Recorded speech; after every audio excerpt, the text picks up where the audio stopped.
The Trompe violin is one of the most iconic things at Chatsworth. It is really important because it's a thing which visitors remember more than any other single thing. For a lot of people, it is Chatsworth. People do get very upset if for some reason it's not on the visitor route. They can sometimes be in tears. The world's greatest collectors are not only defined by great wealth. Sotheby's takes you inside Chatsworth House, the ancestral home of the Duke and Duchess of Devonshire. Discover the passion that has driven 16 generations of the Cavendish family to create one of the world's most extraordinary art collections.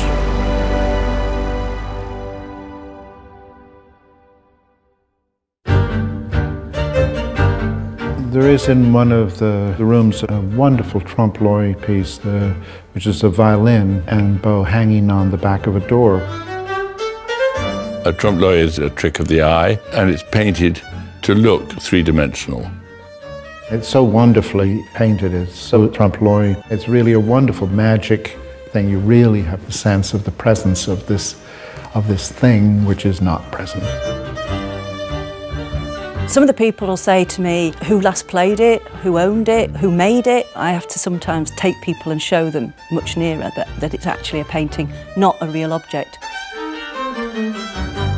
You open one door, and then on the inner door, as if hanging on the nail on the back of it, you have the violin and the bow. The peg upon which it hangs is in fact gilt metal. So there's a double trompe-l'oeil going on there. And that makes you even more convinced that the rest of it is real. The artist has also really cleverly used the fall of light. He's made the light come from exactly the right direction, just as it would if you opened a door and saw a real violin hanging there. Although this sort of illusionistic painting was really very popular, there aren't a lot of them that survive today, and I'm not aware of anything else that's exactly like this. The evidence that it was painted by Vaardt is largely circumstantial. It's not actually signed. He is recorded as having charged the Duke of Devonshire for cleaning the painting in 1723. And then in 1760, there's a note from Horace Walpole saying that he saw the painting by Vaardt at Chatsworth.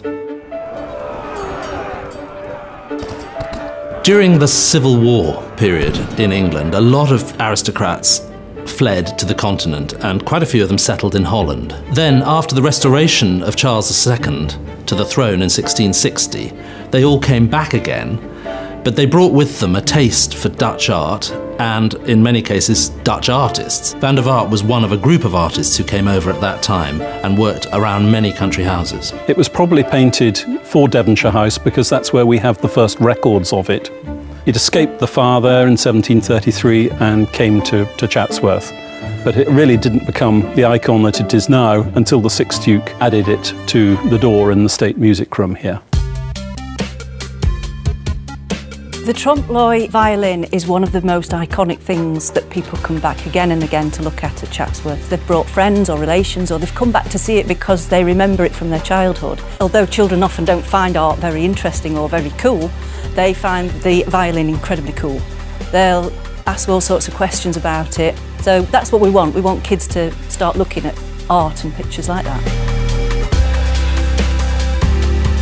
I remember from my very first visit to Chatsworth feeling that it was an extraordinary place because the Duke and the family want to share what they have, want to share what they love with everyone who's interested. And you feel that every time you walk through the house or through the grounds.